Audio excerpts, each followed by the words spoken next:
Graça e paz, meus amados, louvado seja o nome do Senhor. Estamos aqui mais uma vez, juntos, mesmo à distância, né? Distância fisicamente, mas juntos em espírito, juntos no mesmo corpo, numa mesma família, que é o corpo de Cristo, família de Deus.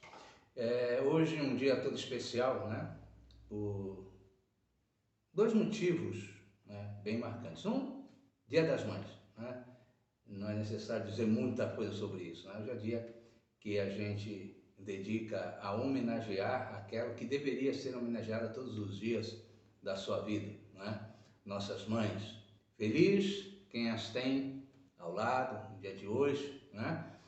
Mas feliz também aqueles que, embora a saudade machuque um pouquinho, mas gozam hoje de uma vida em que ela investiu demais para que você estivesse vivendo. Então hoje é Dia das Mães e por isso é um dia todo especial, como também é o domingo que marca a semana de antecedência, né, para o nosso encontro presencial. Tanto esperamos por isso, tanto anelamos por isso, e no próximo domingo, Deus assim o permitindo, estaremos todos juntos para a honra e glória de Deus. A menos que Deus assim não permita, alguma coisa ocorra aí durante a semana que nos impeça de estar reunidos presencialmente. Caso contrário, às 18 horas, domingo que vem, estaremos todos juntos para adorarmos a Deus ali na nossa sede, na rua Joaquim Ferreira Barbosa, 955, no bairro Maria do Carmo. E vamos prestar um culto glorioso a Deus, vamos homenageá-lo, vamos levar nossas ofertas, vamos levar os nossos dízimos, vamos levar nossa oferta de amor, os alimentos, né, que tanto tem ajudado tantas famílias aí. Na realidade, nós louvamos a Deus por todas as famílias que nós ajudamos, mas é claro que ao mesmo tempo nós consideramos ser poucas, nós gostaríamos de ter condições de abençoar muito mais do que temos feito. Alcançar outras tantas famílias, porque a necessidade tem sido muito grande, né? A carência tem sido tremenda. E nós, como igreja, temos que nos posicionar diante disso. E temos feito aquilo que é possível, mas quanto mais nos chegar a mão para fazer, quanto mais você cooperar, quanto mais você dizimar, ofertar, trazer todos os domingos, né, uma oferta de amor, de alimento, para depositar ao altar de Deus, para que nós possamos estar abençoando a família, mais estaremos fazendo para a honra e glória de Deus. Louvado seja o nome do Senhor. Mas vamos agora à palavra de Deus. Eu creio que Deus tem uma palavra especial para você que é mãe e para você também que está se preparando, sonhando, né, com a maternidade. É óbvio que sempre existirão princípios aplicáveis a todas as pessoas. Então você que também é homem, haverá princípios aqui para você colocar em prática na tua vida. Mas eu quero nesse momento estar conversando com vocês sobre o seguinte tema: 3 momentos no coração de mãe. Ou, como eu não sei nem o que o meu filho na edição vai colocar aí na tela, ou está colocando, melhor dizendo, aí na tela, né? Não sei se ele está colocando 3 momentos no coração de mãe, ou 3 momentos na experiência de maternidade, né? Os dois se encaixam perfeitamente aqui. E não sei qual que ele vai escolher, ou se de repente vai até colocar os dois aí. Mas eu quero falar sobre esses 3 momentos na experiência de vida de uma mãe, tá bom? Então vamos lá, eu quero te convidar para ir comigo para 1 Reis, primeiro livro de Reis, capítulo 3, eu vou ler os versos 26 e 27, 1 Reis, capítulo 3, versos 26 e 27. Quero só dar um pano de fundo rápido aqui. O texto está narrando uma experiência na vida do rei Salomão. O rei Salomão foi o 3º rei de Israel, né? O último do Reino Unido, porque após ele o seu filho que o sucede no trono, Roboão, vai dividir o reino. Aí vão 10 tribos por norte, vão ficar 2 tribos no sul, e aí então vai passar a existir ali no Velho Testamento, né, até ao tempo lá do cativeiro, pós-cativeiro, e aí entramos no Novo Testamento, mas vai passar a existir o reino do norte e o reino do sul. né? Então nós estamos vivendo aqui uma experiência na vida de Salomão, o terceiro rei de Israel, o segundo na dinastia de Davi, né? Ele foi o sucessor de Davi no trono, e todo mundo sabe que Salomão foi um dos homens mais sábios que existiu na terra. Por quê? Porque Deus o visita em sonhos, e em sonhos Deus vira para ele e fala assim: olha, me pede o que você quiser, eu vou te dar. E ao invés de pedir poder, fortuna, fama, etc., ele pediu sabedoria, porque ele se julgou incapaz de governar a nação como seu pai, o rei Davi, tinha governado. Então ele pede sabedoria, e Deus lhe responde que porque ele pediu sabedoria e não outra coisa, junto com a sabedoria ele também daria uma série de outras coisas para Salomão, que outros não tinham recebido, e poucos talvez viessem a receber depois dele. Mas ele recebe, dentre tudo aquilo que Deus deu, o principal, que foi aquilo que ele pediu: sabedoria. E essa sabedoria começa a ser demonstrada de uma maneira clara para toda a nação, que então começa a partir daqui a respeitá-lo não apenas como um rei, mas como um rei sábio. Nesse texto aqui que eu vou ler agora para vocês, em 1 Reis, capítulo 3, versos 26 e 27. Diz assim: a mãe do filho que estava vivo, eu vou te explicar depois isso aqui direitinho, tá bom? Movida pela compaixão materna, clamou: por favor, meu senhor, dê a criança viva para ela, não a mate. A outra, porém, disse: não será minha nem tua, cortem-na ao meio. Então o rei deu o seu veredito: Salomão, não matem a criança, deem a primeira mulher, pois ela é a verdadeira mãe. Deixa eu explicar para vocês isso. Salomão está começando o seu reinado, e chega diante dele um caso a ser resolvido. Que caso era esse? Duas mulheres tiveram 2 filhos quase ao mesmo tempo. Uma teve o seu filho, depois de alguns dias a outra teve um filho também. Isso morando no mesmo lugar, no mesmo local, né, no mesmo endereço. E sem ninguém naquela localidade. Não sei por que não havia ninguém, né? Não sei se as duas moravam sozinhas, mas nesse momento em que elas estão parindo, né, os seus filhos, não tem ninguém. Então nasce a primeira aqui, né, tem o seu filho, dias depois, poucos dias depois, nasce o filho da outra. O que acontece? Um dia, essa segunda mãe aqui dorme, e ela deita por sobre o seu filho e o sufoca, e o seu filho vem a falecer durante a noite. Ela olha para o lado, vê o filho da outra, ela estava dormindo com seu filho, tranquila, ela foi lá e trocou os bebês. Ela pegou o filho da outra que estava vivo e colocou no seu regaço, ao passo que pegou o corpinho do seu filho morto e colocou ao lado da outra mãe. Ao acordar, aquela mãe, a primeira, percebe que o filho está morto, mas quando ela olha direito para o filho, ela vê que não é o filho dela. Então ela reclama, ela fala: me devolve meu filho, esse filho é meu. E começou aquela discussão: não é meu, é seu, é meu. E essa discussão vai parar diante do rei, para que ele dê solução ao caso. E quando elas chegam diante do rei, elas estão no mesmo impasse. As duas requerendo o direito pelo filho, dizendo que eram mães verdadeiras, a mãe real e a mãe que havia roubado a criança. Ambas sustentando que era mãe. Ninguém sabia, ninguém viu, não tinha ninguém junto. Aí a situação fica difícil. E então a sabedoria que Salomão pediu e que Deus lhe concedeu começa a aflorar. E ele naquele momento diz assim: traga uma espada. E trouxeram uma espada diante dele. E ele dá uma ordem, ele fala: faz o seguinte, parte a criança ao meio, dá metade para cada mãe. Está resolvida a parada. Quando ele disse isso, a primeira já se sobressaiu e falou: não, de jeito nenhum, pode dar para ela, mas não mate a criança. E a outra falou: não, tá justo, nem para mim nem para você, parte a meio, nem meu nem teu. Aí Salomão: epa, pode parar, não precisa matar a criança, pega a criança e dê para a primeira mãe, aquela é a mãe verdadeira.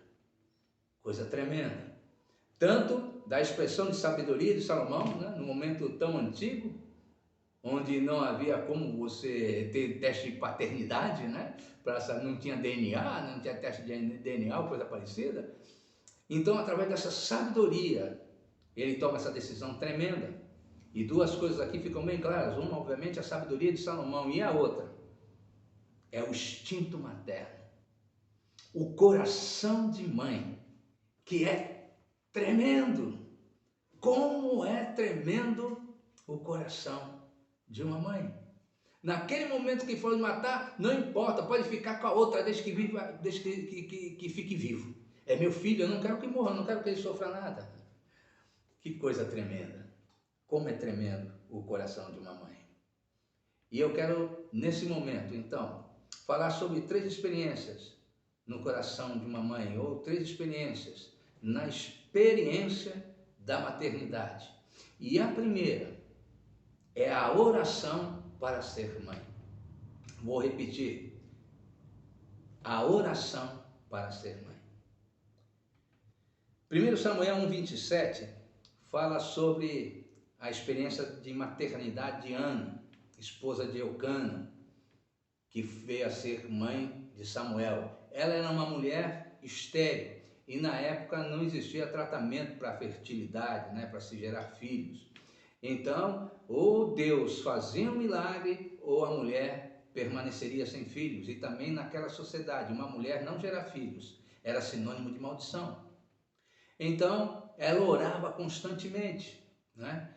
E por tempos e anos ela foi humilhada, ela sofreu um bocado, né? Se você já leu Samuel, o primeiro livro de Samuel, você sabe do que eu estou falando. Se você não leu, eu te recomendo a ler o primeiro livro de Samuel, e ali vai mostrar todo o sofrimento de Ana, até que, orando a Deus, Deus lhe responde e ela recebe o seu tão esperado filho.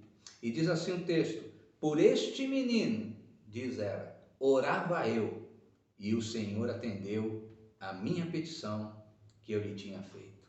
Por esse menino, orava eu. E como orou, por anos sem conta, ela orou, até que obteve um filho do Senhor. E eu emprestei esse texto para estar conversando com você logo de cara sobre a importância de se orar para ser mãe. Porque eu creio que filho deveria ser resultado não meramente de uma relação sexual, seja ela com amor ou sem amor, não importa, mas não deveria ser meramente fruto de um relacionamento sexual, antes de ser fruto de uma oração feita a Deus. Eu creio que para se ter a experiência de ser mãe, como tudo nessa vida, primeiro deve-se orar. É interessante que em algumas situações difíceis da vida, onde a gente se vê meio que enroscado aí, né? Parece que a coisa não anda direito, né? Às vezes usamos a expressão, já fiz de tudo, agora só resta orar. Que expressão mais estúpida, errada, totalmente sem sentido bíblico nenhum. Porque oração não deveria ser a última coisa, o último recurso, mas a primeira opção da pessoa. O que você vai fazer antes de tudo? Vou orar, seja para o que for. Nós oramos até para comer, não é verdade? Nós não agradecemos primeiro antes de comer? Então, tudo nessa vida deveria ser feito à base de oração. A Bíblia diz: em tudo dai graças. Um copo de água que você vai tomar, você tem que glorificar a Deus por ele. Imagine então você começar a experiência, entrar nesse mundo, nesse universo da maternidade. Deveria ser muito, mas muito à base de oração. Infelizmente, nem sempre tem sido assim. Nem sempre as mulheres têm orado para gerar filhos. E isso tem gerado alguns problemas. Por exemplo, um deles, a geração irresponsável de filhos. Então, de repente, por uma aventura, um desejo que não conseguiu ser contido, por alguns minutos de prazer, se tem uma relação sexual, não se está casado, mas como consequência se vê grávida. Isso é terrível. Por quê? Porque geralmente o pai se manda. Geralmente isso acontece. E quando não se manda, quando assume a criança, muitas das vezes, ele mesmo ainda é uma criança. Ele ainda é muito novo. Ele ainda não tem condições de estar criando, sustentando, ensinando uma criança. Não era tempo ainda, tanto dele quanto dela, terem essa experiência de ser pai, de ser mãe. Mas aí está ali o filho, tem que criar. E aí muitas vezes tem que abandonar estudos, e muitas vezes tem que recorrer aos avós para ajudar, enfim, é difícil, né? Ou seja, geração irresponsável de filhos. Por alguns momentos de prazer se gera um filho. Não deveria ser assim. Deveria ser a base de oração. Vamos orar. Vamos buscar Deus. Quer ser mãe? Case primeiro. Quer casar? Ore ao Senhor por um bom marido, um homem de Deus, alguém que vai ser bênção na tua vida e vai ser abençoador dos teus filhos também. Alguém com quem vale a pena realmente criar, gerar uma família, ter filhos. Orar em primeiro lugar. Mas infelizmente, como eu falei, muitas vezes isso não acontece. E aí se vê numa situação difícil.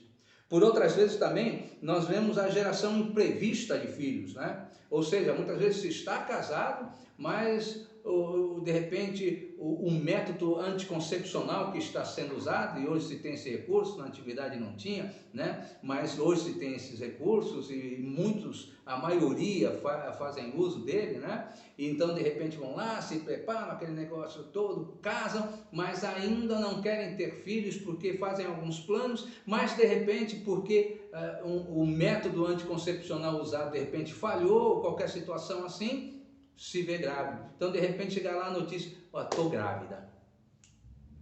E não era o momento em que eles esperavam. Muito melhor seria se essa gravidez surgisse a partir de um momento de oração a Deus. Deixa eu te dizer uma coisa para exemplificar bem isso aqui. Eu tenho 3 filhos, tá? 2 meninas e um menino. O menino é o caçula. Minha filha mais velha, a Paula, já está casada e me deu, né, recentemente, um ano e pouco, uma netinha, Dudinha, benção, Maria Eduarda. É uma alegria no nosso coração, uma felicidade no nosso coração. Minha filha do meio, Amanda, está grávida agora, está gerando um filho, Miguelzinho, né? Nós já soubemos, já teve, agora tem esse negócio, né, de revelação, né, e daquele negócio todo, e foi revelado ali, né, para toda a família, que é um menino, que maravilha, né? Então, temos aí um netinho a caminho. E tem o Gabriel, que ainda é solteiro, inclusive, vocês, mulheres de Deus, garotas realmente de Deus, que buscam a Deus e querem ter um homem de Deus ao seu lado, olha aí o partidão, está aí aguardando o momento de Deus na vida dele, para um dia também estar se juntando em matrimônio com alguém, para também formar uma família e gerar filhos. Então, está aí um belo partido. Ele vai querer me esganar porque eu estou falando essas coisas aqui. Mas tudo bem. Mas o que eu quero dizer é o seguinte, todos os meus 3 filhos vieram à base de oração. Vou explicar para vocês. Oramos para namorar. Pedimos permissão a Deus para namorar. Oramos para casar. Casamos. E em oração decidimos o momento certo de ter filhos. Começamos a vida conjugal. Minha esposa usava também anticoncepcional, né? Meios de se controlar, né, essa questão da maternidade para o momento certo. E em determinado momento da nossa vida conjugal, né? A gente começa ali o casamento, fazendo alguns planos, vamos aqui primeiro fazer isso aqui, aquilo outro, conquistar isso, fazer aquilo, então vamos ter filho, e de repente Deus mudou todos os nossos planos, não dá para ficar contando tudo aqui, mas mudou todos os nossos planos, e nós oramos, dobramos o joelho, perguntamos a Deus, e Deus nos respondeu positivamente a algo que nós sentimos no nosso coração, que era o desejo naquele momento de gerar um filho. E assim veio a Paula. Depois eu já estava no seminário, No momento também complicado, porque seminário não é fácil não, a vida de seminarista ainda não está pastoreando igreja e tal, é complicado você sustentar família nessa época, foi muito difícil, foi muito apertado esse tempo na nossa vida. Então, o que a gente pensava, nós vamos passar aí o tempo de faculdade primeiro, e depois de concluir a faculdade, a gente sai do seminário, assumimos a nossa primeira igreja, e aí então virá nosso segundo filho. Mas Deus mais uma vez encheu nosso coração de desejo por ter mais um filho. E então oramos a Ele: Pai, esse desejo vem de Ti. Vem, confirmou.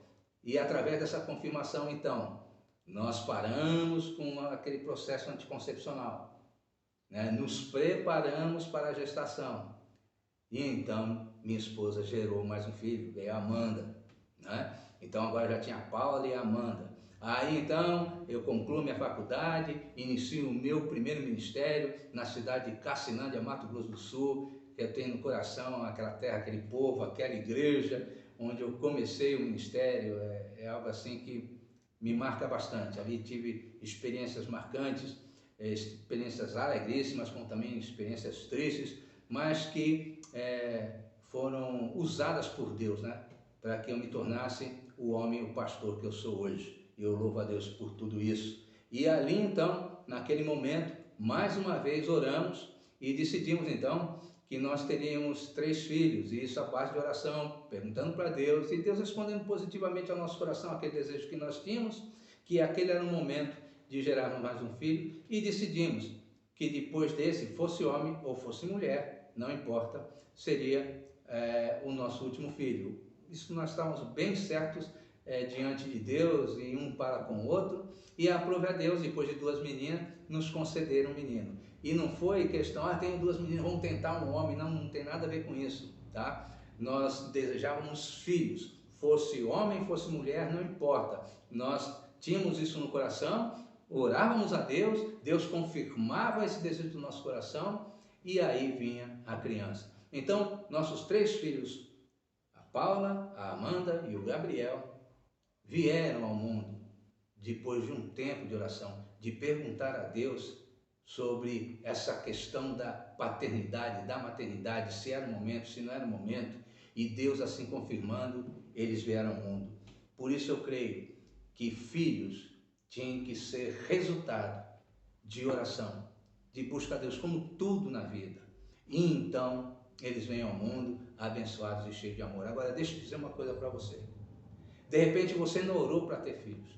De repente teu filho veio a partir de um namoro, de um momento inconsequente, você no momento, né, que não raciocinou direito, não pensou direito, e naquela ânsia, né, naquele sentimento, você acabou cedendo, e a consequência disso foi uma gravidez e veio a criança, ou talvez você esteja nessa situação de gravidez.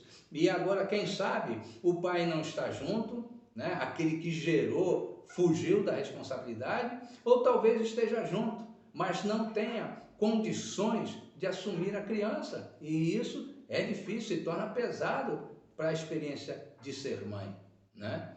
Como também pode acontecer da pessoa até ajudar, mas de repente eles decidiram não casar, né? Um erro não justifica o outro. Então não é porque de repente você acelerou o processo que agora você é obrigado a casar. Não, vou casar porque fiz filho. Não, não é assim.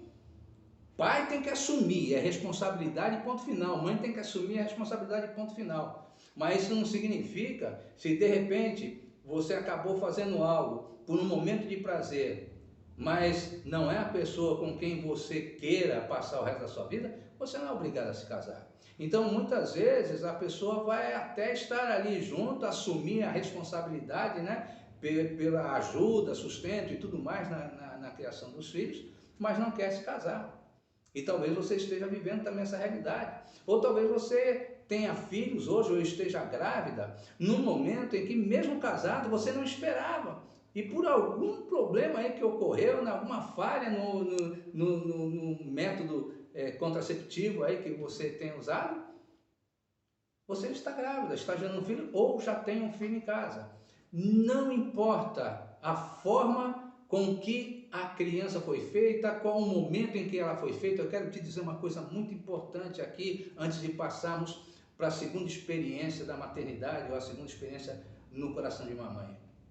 Seja como for, teu filho, tua filha, é bênção de Deus na tua vida, é herança do Senhor para você. E você tem que cuidar, e cuidar muito bem cuidado dessa herança. É bênção de Deus. Filho é bênção em toda e qualquer situação. Inclusive, já vou dar até um outro alô aqui. Tem muito casalzinho aí se casando, né? Casalzinho, não estou diminuindo a pessoa, né? É uma maneira carinhosa de dizer, né? Um casal jovem aí, então, estão se unindo, e casais de mais tempo de idade viram para ele e dizem assim: olha, aproveitem a vida, curtam a vida bastante, e depois de curtir bastante a vida, aí sim vocês pensam em ter filhos. Deixa eu te dizer uma coisa para você, isso é conselho de quem casou e se arrependeu. Isso é conselho de quem não tem nada na cabeça, tá? Porque se você ama a tua mulher, se a tua mulher te ama, se vocês dois vivem em amor, se vocês juntos e diante de Deus em oração decidirem que não é o momento de gerar filhos, tudo bem, aguarde o momento certo. Mas não ouça conselho do tipo, curte a vida primeiro, como se filho fosse um peso, fosse uma maldição. Ou seja, quando o filho chegar, tua vida acabou, então aproveita agora. Que absurdo! Filho é bênção. Eu louvo a Deus pelos meus 3 filhos, eu louvo a Deus pelos meus netos. É a coisa mais linda, mais rica que eu tenho nessa face da terra. Então, meus amados, filho é bênção em qualquer situação, em qualquer momento. E ponto final. A segunda experiência no coração de mãe, ou esse segundo momento na experiência de maternidade, que eu quero citar aqui, são as tristezas no coração de mãe. Tem uma frase antiga que diz assim: ser mãe é sofrer no paraíso. E como mãe sofre, né?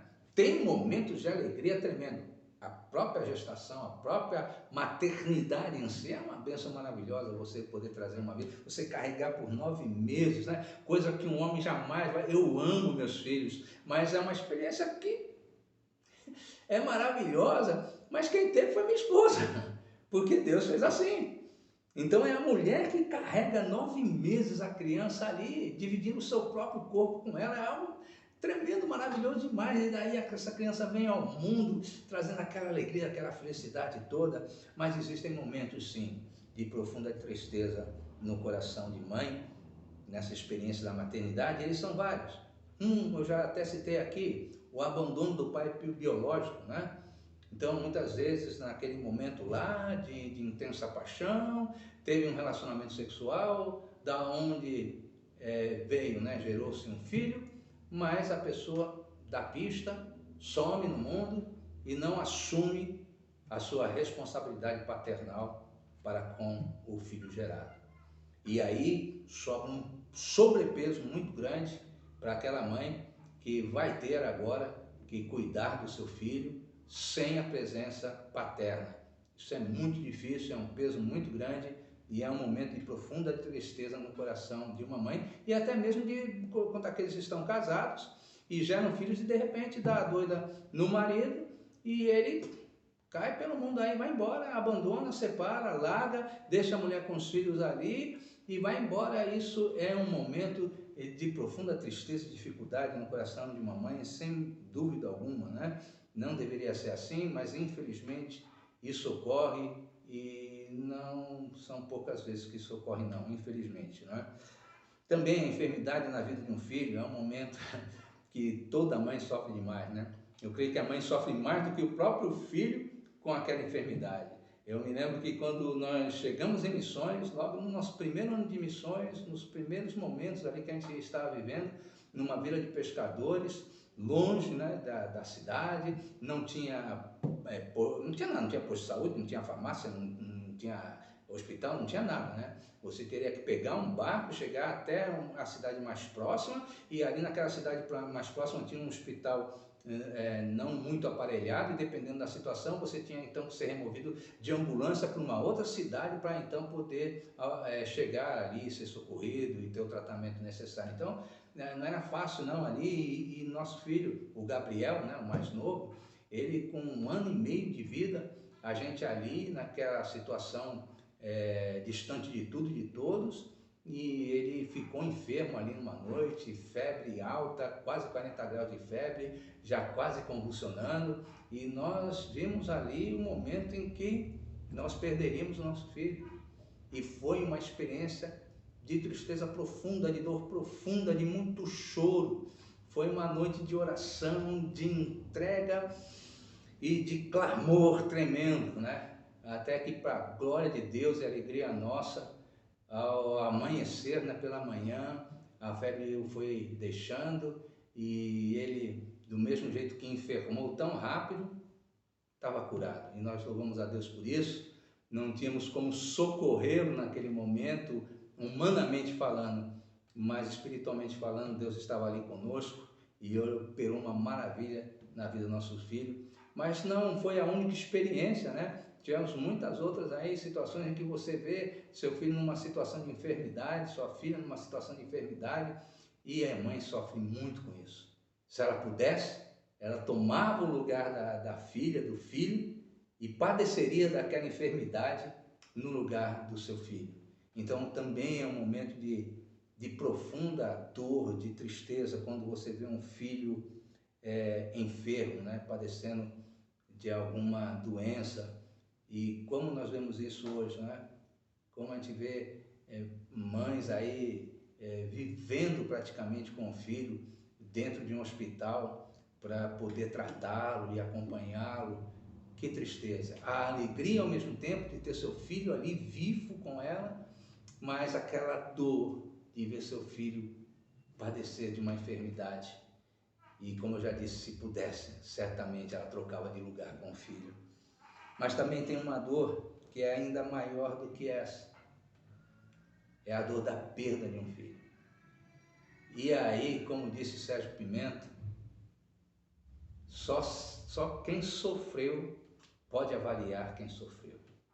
Realmente, só quem passou ou está passando por essa situação que é capaz de dimensionar o tamanho dessa dor. Quem não viveu essa experiência de ver a ordem natural das coisas invertidas, ou seja, ao invés dos filhos enterrarem os pais estarem enterrando os filhos, só quem vive uma experiência dessa sabe o tamanho, a dimensão, a profundidade dessa dor. E é terrível. Tem pessoas conhecidas nossas que passaram por essa experiência, parentes nossos que passaram por essa experiência, né? E realmente é terrível, terrível. Eu me lembro daquela situação lá em João 19, quando Jesus está na cruz e algumas mulheres, né, estão ali naquele momento da crucificação, e entre elas está a mãe de Jesus, está Maria, e ela olhando o filho ali na cruz, sofrendo tudo aquilo. Não dá para a gente dimensionar a dor que sofreu Maria. Não dá. Por mais que a gente tente chegar perto de compreender a dimensão dessa dor, não dá, não dá. E que dor sofreu Maria ao ver seu filho tão castigado e morrendo, pendurado numa cruz. Que situação terrível. E tem outros momentos tantos, né, de tristeza no coração de mãe, como ver, por exemplo, a rebeldia de um filho.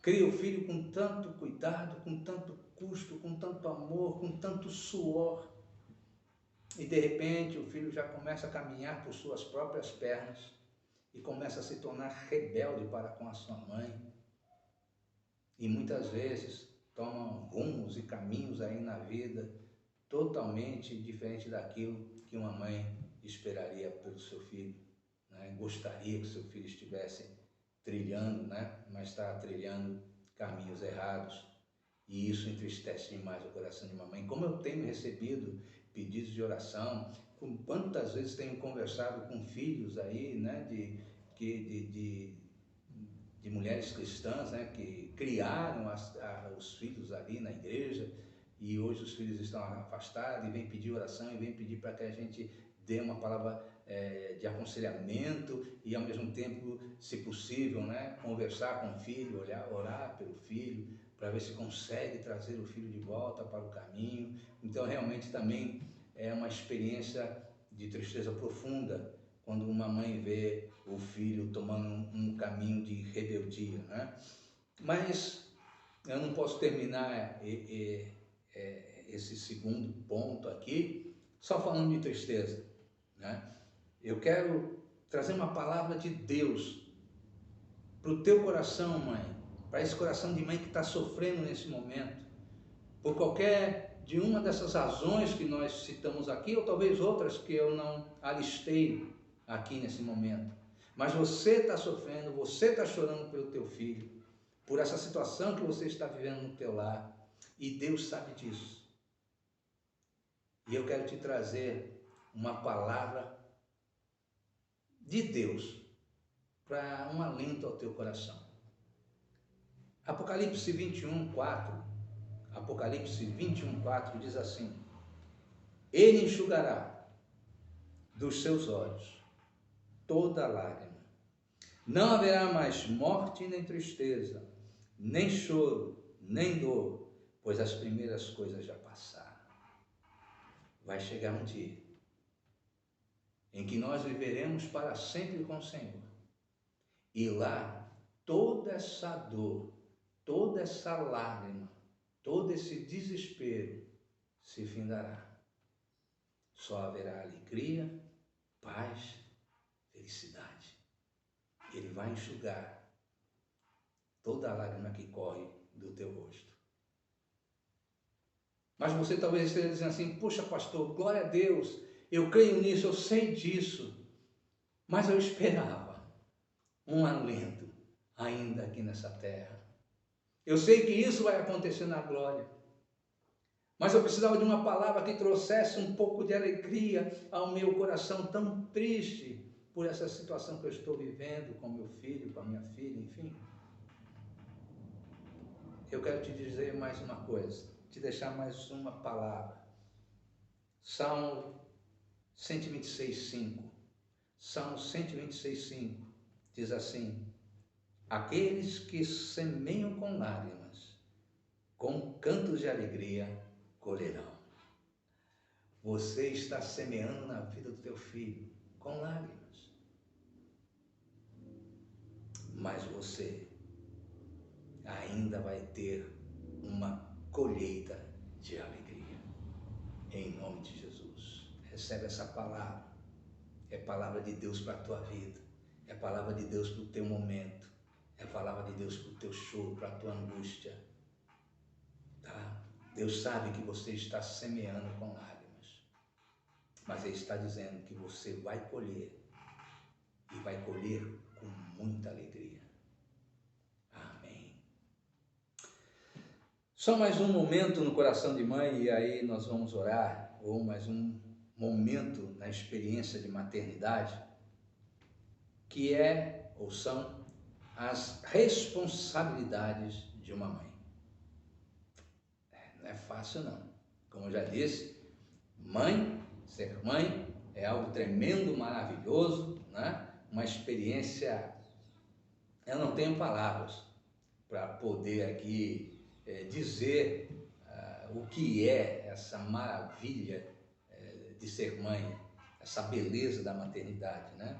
Mas ela traz consigo, sem dúvida nenhuma, algumas responsabilidades. Por isso, antes de encerrar, eu quero deixar algumas recomendações para você, alguns direcionamentos para você da palavra de Deus, a fim de que você assuma a tua responsabilidade enquanto mãe.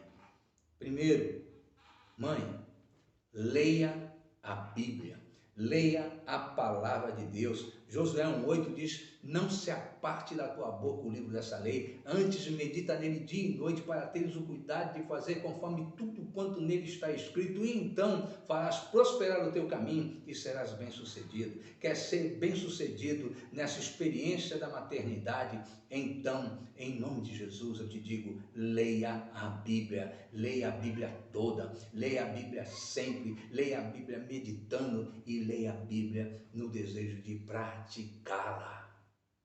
Teu filho precisa ver isso em você, para que esse amor que você mostra para ele, pela palavra de Deus, venha influenciá-lo a amar a palavra de Deus tanto quanto você ama.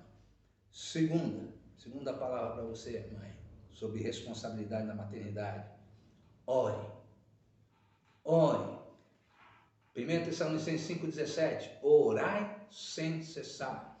Eu creio que oração é um tempo e o tempo todo. É um tempo que você tira no dia, ou 2 ou 3 vezes, não importa a quantidade, mas é um momento em que você se isola de tudo e de todos para orar a Deus, conversar com Ele, colocar o coração diante dEle, né? Mas também é o tempo todo, porque depois desse tempo de oração, em tudo que você for fazer durante o dia, você tem que estar também em espírito de oração, orando em todo tempo, sem cessar. Mãe, ore. Deixa eu te dizer uma coisa, quem caminha comigo me conhece, sabe como que é, né? Hoje a coisa mudou, minhas filhas estão casadas, né? Meu filho está grandão aí. Oro por eles, oro pelos meus netos, todos os dias, sem exceção. Mas quando eles eram pequenos, eu tinha uma prática muito gostosa. Eu acordava todas as noites, ia na cabeça de cada um, né? Hoje as meninas já têm outro sacerdote, né? O Gabriel continua orando por ele, mas minhas filhas agora têm o sacerdote do seu lar, né? Que são seus esposos. Mas eu fazia isso com elas, eu ia lá e punha as mãos e orava, e abençoava, e já pedia por um casamento abençoado, enfim, colocava a vida delas, né, dos meus filhos, todos diante de Deus. Isso eu fazia todas as noites, sem exceção, né?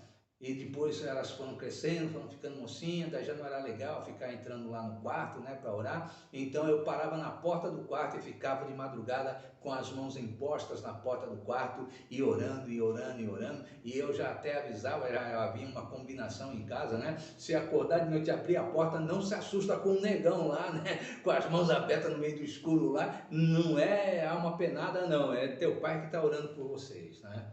E é interessante que a Paulinha, sempre muito esperta, né? A mais velha sempre tem aquela sacada a mais, né? E quando ela percebeu que, puxa, meu pai direto lá, ele vai e ora, e Deus abençoa meu pai, um bocado de coisa que meu pai pede para Deus, Deus realiza.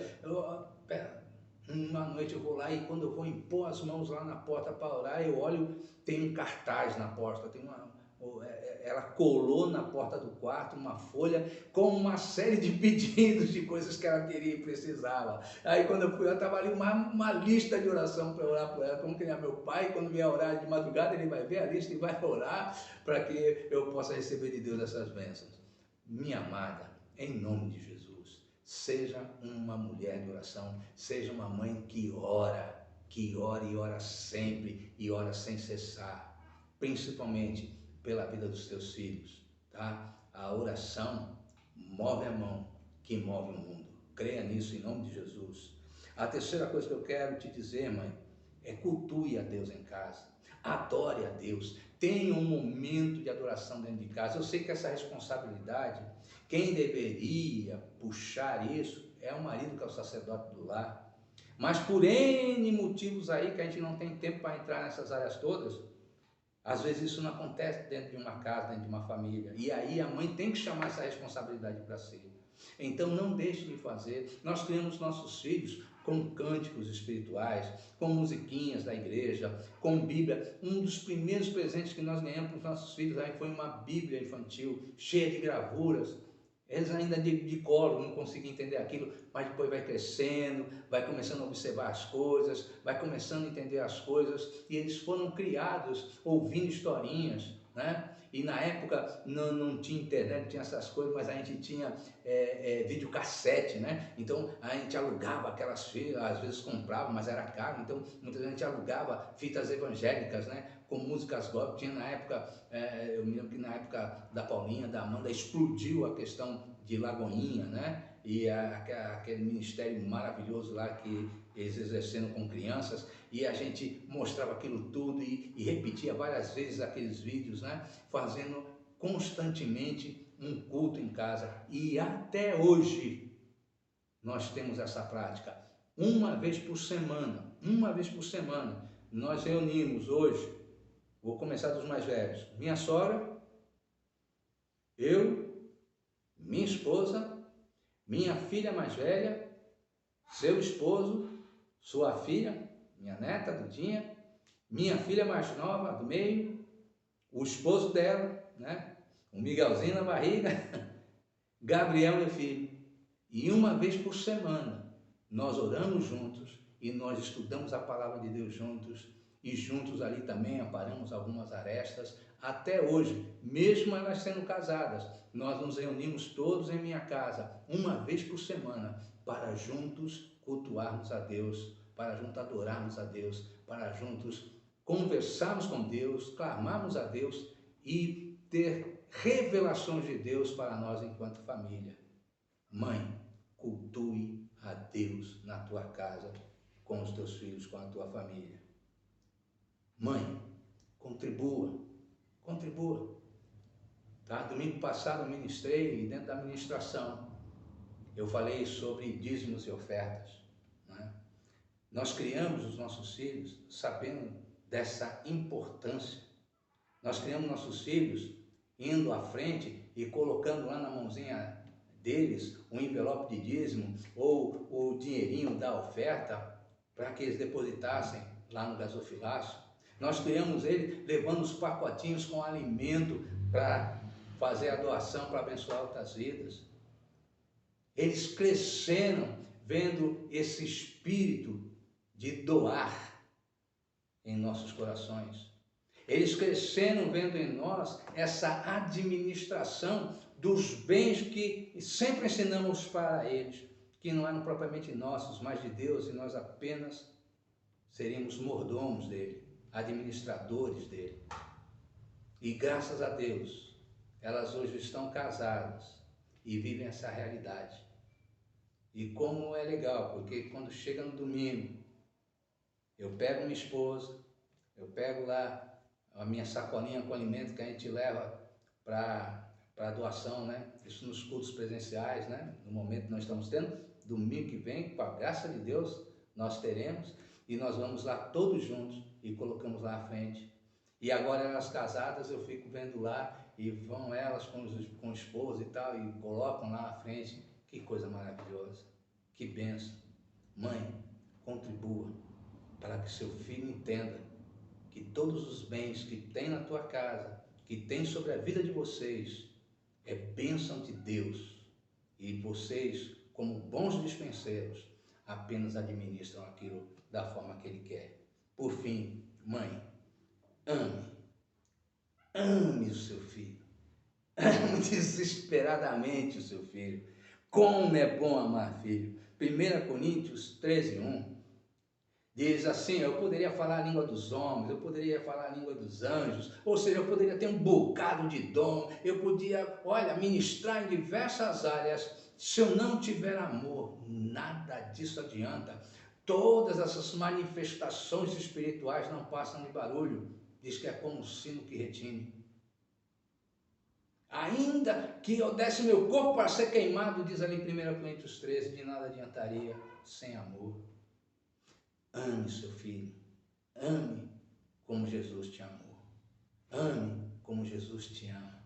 É assim que se cria filhos. Eu gostaria de encerrar, nós temos que encerrar aqui nesse momento, né, para podermos orar. E nesse momento, para concluir tudo que foi falado, eu quero te dizer o seguinte: se você não tem mais a sua mamãe do seu lado nesse momento, como é o meu caso, seja um testemunho vivo para a nova geração com a tua experiência de mãe. Você não tem mais. Ela já se foi. Deve fazer uma falta tremenda, na verdade. Eu sei, porque meus pais já se foram há muito tempo. Então eu sei que realmente não é fácil. Mas você pode ser um exemplo para as próximas gerações. Sabe aquilo que tua mãe investiu na tua vida, agora invista na geração futura, para que eles possam entender o valor de uma mãe, o que é ser mãe, segundo a palavra de Deus. Mas se tua mãe está viva, porém não está perto de você, está longe, que às vezes acontece, né? Está longe. Por exemplo, nós temos a Cíntia, né?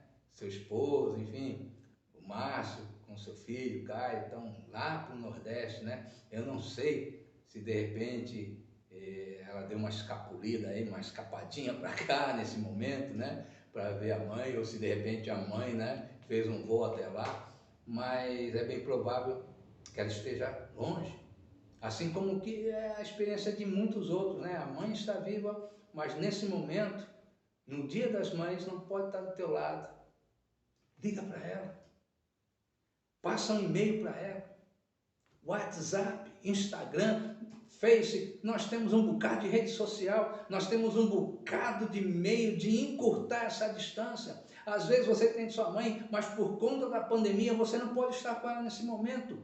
Mas você pode entrar em contato com ela, então faça, não perca essa oportunidade que muitos gostariam de ter hoje, mas não podem.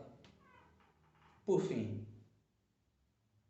se você tem a tua mãe aí do teu lado, então não é o caso dela já ter partido, não é o caso dela estar longe, mas é o caso dela estar aí pertinho de você, debaixo do mesmo teto.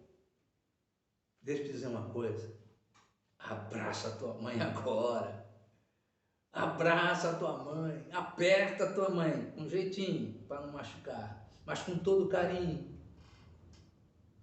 porque mãe faz falta demais, mãe é bênção demais. Mãe é gente que a gente queria que nunca partisse. Então, se você tem aí pertinho de você, não perde essa oportunidade.